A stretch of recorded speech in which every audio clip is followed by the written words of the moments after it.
Welcome to East Asia. Today we'll be covering both the physical and the cultural geography of East Asia, probably in two separate recordings. So let's look at East Asia. The dominant figure here is obviously China, second most populous country in the world. We also have Japan, which has the third or fourth largest economy in the world. We have North Korea with its issues, South Korea, as well as Taiwan. So let's get started with some physical geography. So looking at the eastern part of China, the physical geography, we can start up in the northern part with mountain chains up by Manchuria. And then you can see the Manchurian lowland, which is also a great agricultural region. And then the Loess Plateau, if we move inland a little bit from Beijing, the Loess Plateau is made up of really fine loess, which is a very fine silt. There's also the Huanghe River, which drains this region. And then the North China Plain, which is around Beijing. Southern China is dominated by the Yangtze River, which comes out to the ocean at Shanghai, and it goes all the way up to the Tibetan Plateau. And then in the southern part is rugged mountains, river valleys, etc. Here's a picture of the Loess Plateau. Like I said, it's built up of this wind-blown silt. It's very fine. It can be quite fertile, but it also erodes very easily. And here's the Huanghe River, the Yellow River, which starts again way up there near the Gobi Desert and comes all the way down through the Loess Plateau and comes out of the North China Plain. This is the muddiest river on Earth. It picks up all that silt from the Loess Plateau.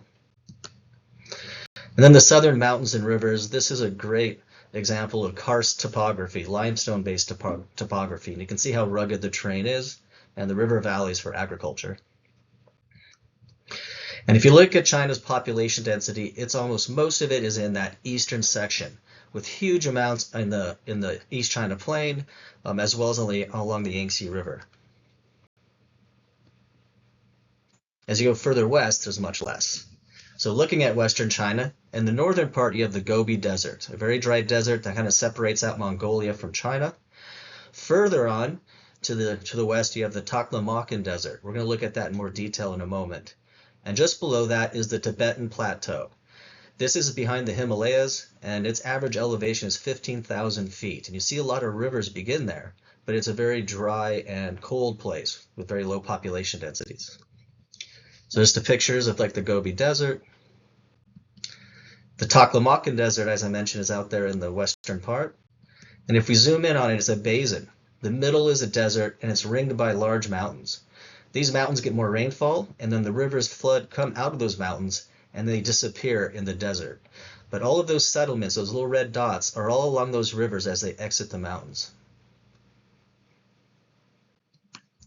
And then here's the Tibetan Plateau. Very sparse landscape, mostly semi-nomadic herders. It's very hard to grow any agriculture up here because it's so high and so cold. Now for climate, and I'm going to show how we can mirror this with the United States. In the northern part, you have a continental climate. That means that's the blue ones.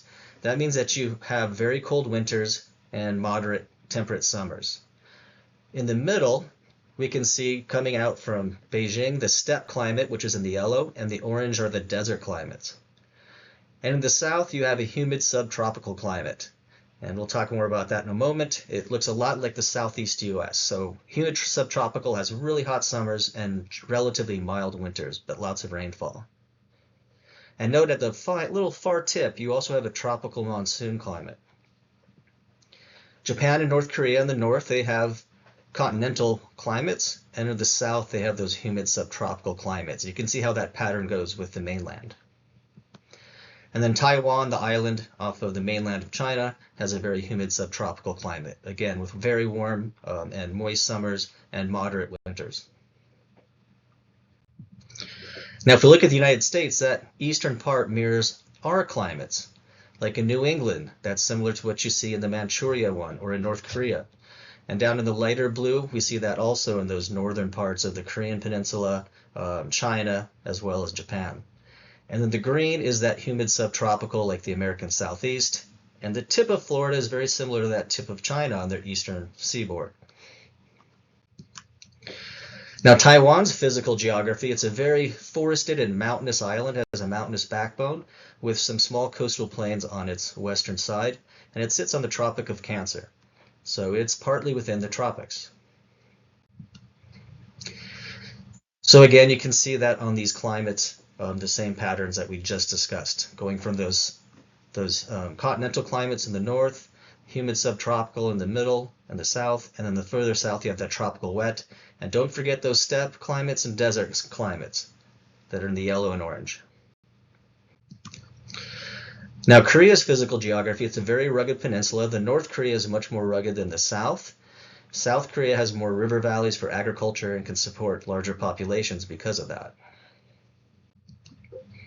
And again, the similar climates on the Korean peninsula, with continental to the north with colder winters, and then the humid subtropical in South Korea, which is warm and hot summers and moderate winters.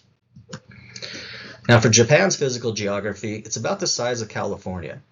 85% of it is mountain backbones, and it's heavily forested. But that means there's a little arable land, and by arable we mean land that you can actually farm,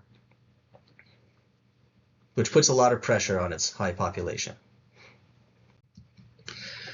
But noticing the north, which has that continental climate, air masses come off the Sea of Japan, which is relatively warm, and so it picks up a lot of moisture. And when it hits those mountains, especially in the north, you get heavy, heavy snowfall events. And they held the Winter Olympics not too long ago.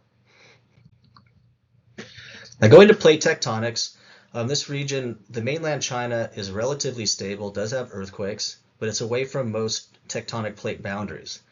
That's not the same for Japan and Taiwan. They sit right on a subduction zone where the Philippine plate and the Pacific plate are running into the Eurasian plate, creating subduction zones with lots of volcanoes and earthquakes, tsunamis, etc.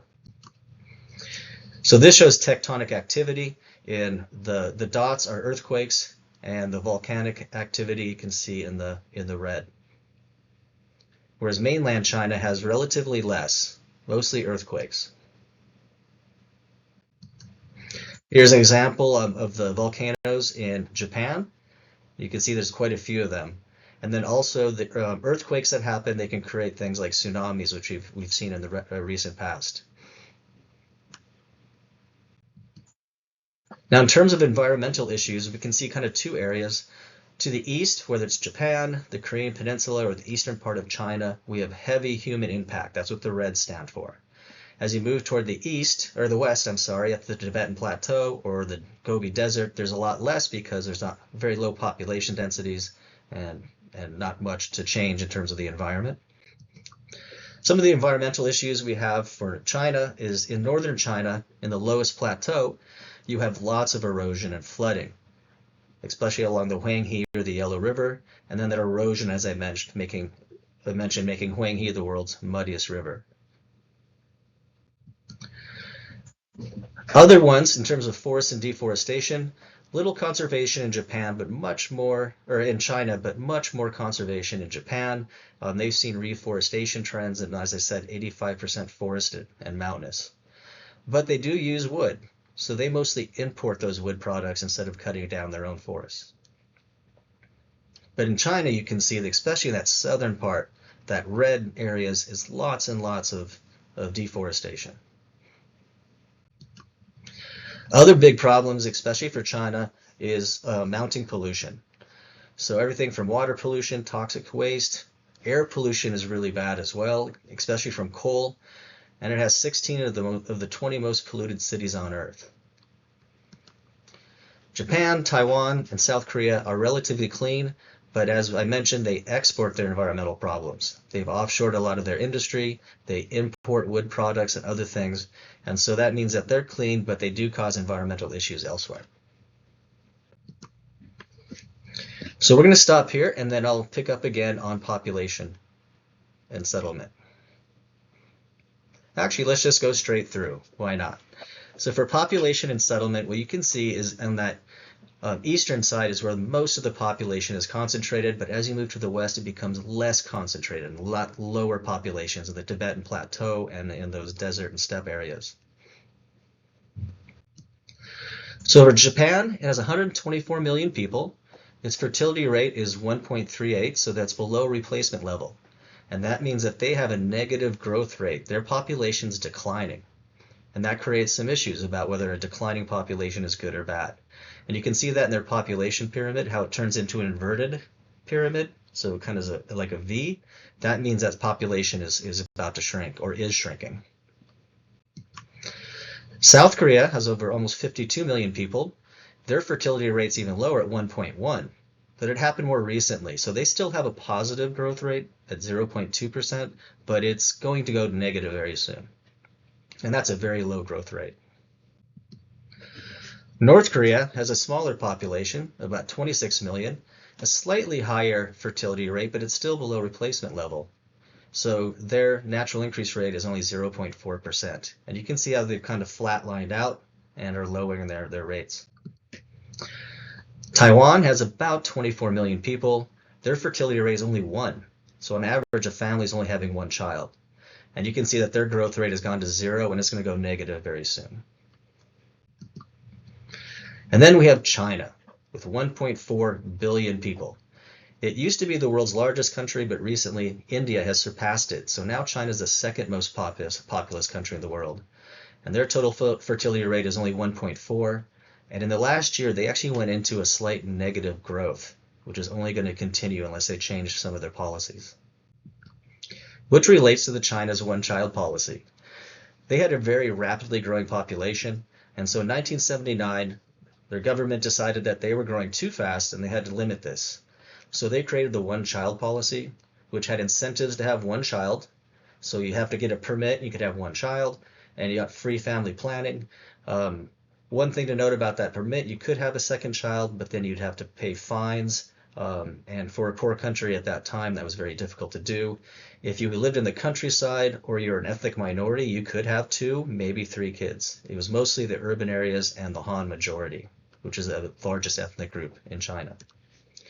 The results, you can see they dropped from 3.6 in 1950 till today. And by the way, we should change that. It's no longer 0.2%. It's 0.1%, negative 0.1%. Sorry, it gone to negative. It has created some problems, and that's why they're changing the policy. And that's because they're suddenly getting a large elderly population and less working population of young adults. And if that continues, their population is, as I said, is going to start to shrink. And that creates a lot of economic problems in terms of who's going to be the workers, who's going to support those elderly populations. Now, recently, they changed it to a two-child policy. And then even more recent, they've changed it to a 3-child policy. So now they're promoting more children. This shows the percent of women that are using some form of family planning. You can see in Germany, it looks like almost 85% are using some form of family planning. In China, it's also about 85 to 90%, whereas in Nigeria, 85% of women do not use any type of family planning. Now, Japan's population, they have 124 million people and very densely populated in urban centers. Tokyo, Osaka, and Nagoya hold 65% of Japan's people because there's very little arable land or land that you can actually grow on because it's so mountainous. Now, looking at population settlement for some of the other areas, we can see China's agricultural regions. Rice is dominant in the south in that really humid subtropical region. But then you have wheat, millet, and sorghum in the north in those continental climates. And in those places are a little drier, a little colder, and so these are crops that actually can withstand that. But they've been a food importer since the 1990s because they can't keep up with the population growth. And those demand for resources is reordering global trade, whether it's food, steel, concrete, all types of things. Now, in terms of urban areas, we're going to start talking about what was in China. China's cities are actually very well organized and have been planned out for centuries.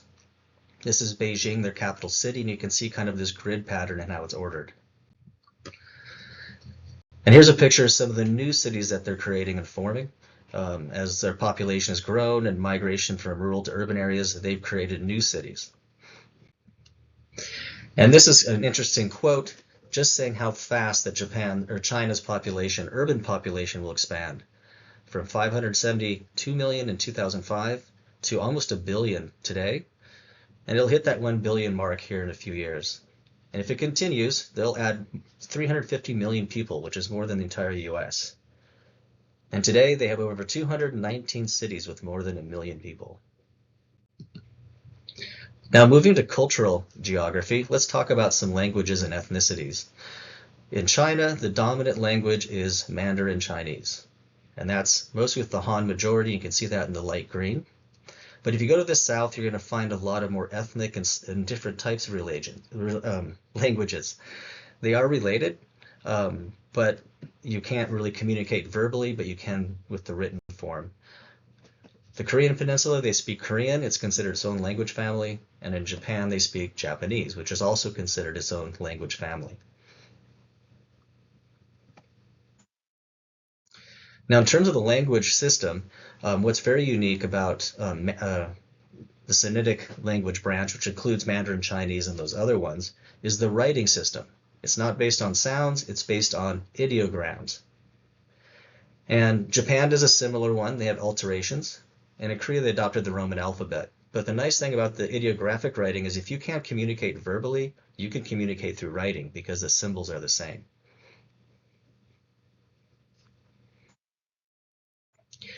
And then in terms of ethnic identity, which is related, in that light green that you see, is similar to the last one, you have the Han majority. So the majority are the Han people. And the Manchus up in the further north of Manchuria. And then the southern areas, we have more tribal types of ethnicities. And here's a picture of that in the southern part. All of those, you have the Mandarin speaking people in the crosshatch, but then when you get down to those other areas, we have different language families and different ethnic groups along the river valleys in that rugged southern China terrain. Religious diversity is also there. Confucianism is not really a religion per se, it's more of kind of a philosophy, and that dominates throughout much of China. And it's basically on kind of ordering society. Also, they have Mahayana Buddhism. We'll talk more about that with Southeast Asia, but Mahayana Buddhism is kind of, they call it the big raft, where you can adopt anything and you can become a Buddhist, just basic Buddhist principles. So it can blend with Confucianism and others. In Japan, they have the traditional Shinto religion, but that also is blended with Buddhism. And then some of the minority religions, we have things like Christianity, which is very small. It's much higher in South Korea and mostly Protestant. Islam, you have several tens of millions in Western China, especially the Xinjiang province, which is far west. But this is the most secular region in the world.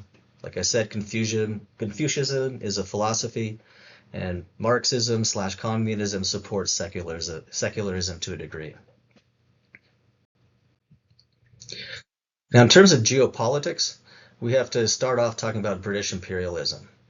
They had 2 opium wars where they were trying to trade with China, but China didn't want to buy any of their products, but the British wanted to buy their tea and their porcelain and other things. So the British found something that they could sell, and that's opium. And opium is a drug. They would grow it in India, and they'd take it to China to sell.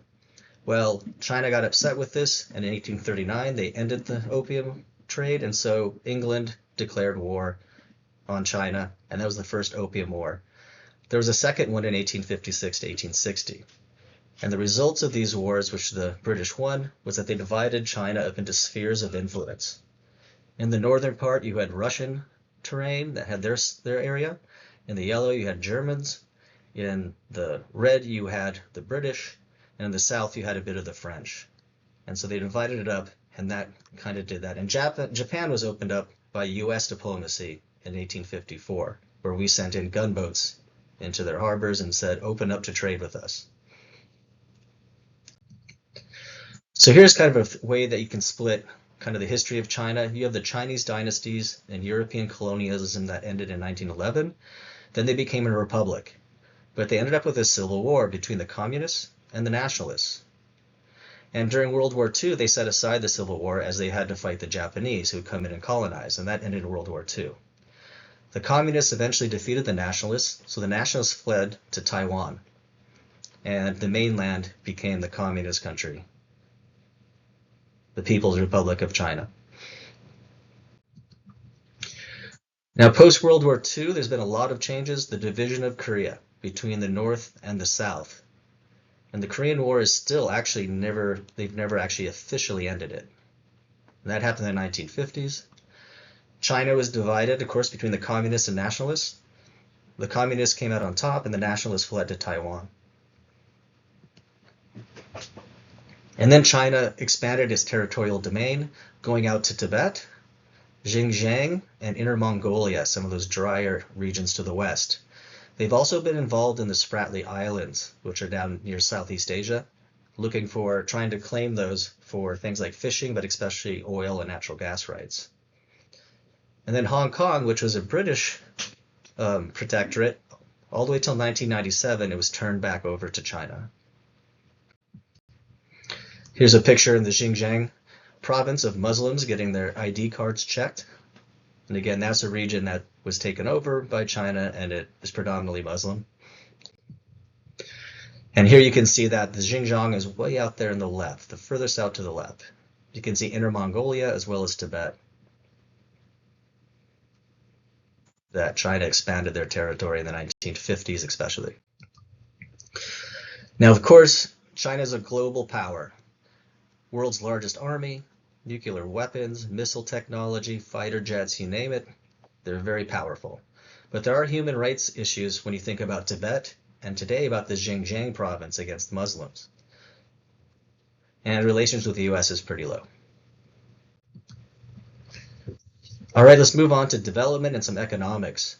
So looking at the Human Development Index, which we've done for each region, you can see that Hong Kong was very, very high. Look at the life expectancy of 85. Schooling and their gross national income, much higher than even the United States or Japan. Japan is also one of the top ones in the region. South Korea, comes in very high as well. And then China, you can see, is still down there around 85th in the world. So they still have a lot of room to grow when you see their gross national income and life expectancies, but they are a rising power. And the bottom one is North Korea, and nobody knows a whole lot about them. They're very isolationist. So there's no data, very little data for them. So economic development, Japan had government-led development after World War II. Japan was heavily bombed out during World War II, and so afterwards the government led for new industrial development. And today they're the world's third largest economy. One issue is they do have a high cost of living, but at the same time they have low unemployment, free healthcare, low crime rates. Some of the newly industrialized countries include South Korea.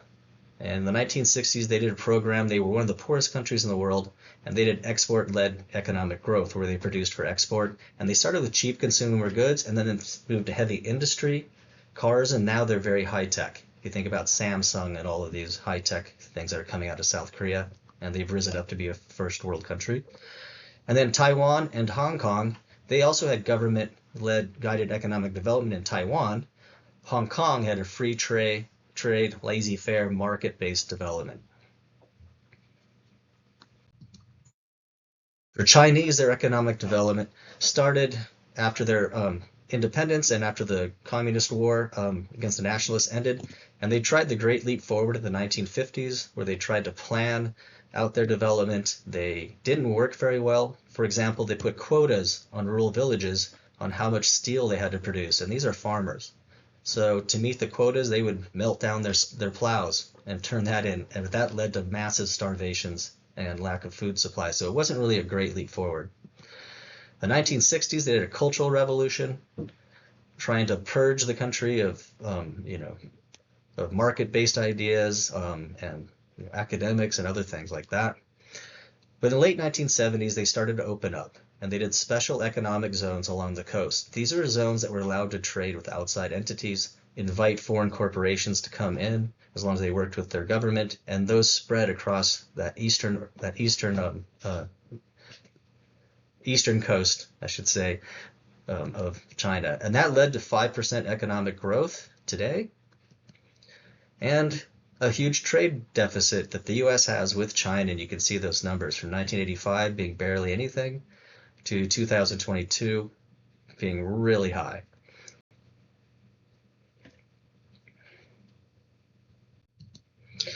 Now, Western China, just to cover that, Tibet is one of the world's poorest places. It's really high in elevation, low populations, it's hard to grow crops, so most people are semi-nomadic pastoralists. Xinjiang, which we were talking about, the Islamic section far to the west, has a lot of mineral wealth and oil reserves, and that's why China really wants it.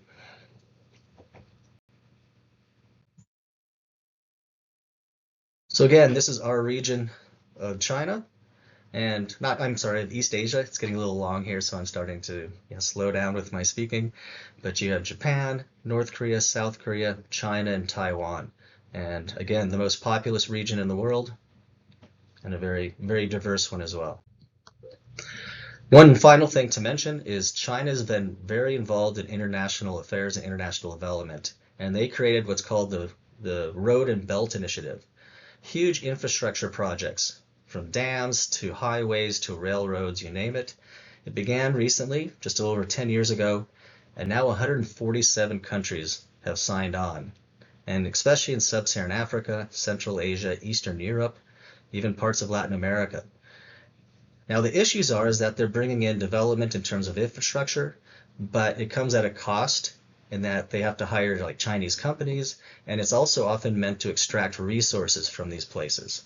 And that's going to benefit in the trade that will benefit China. And so there's a lot of debate about it being a good thing or a bad thing in different parts of the world. All right, thank you. We're going to end there.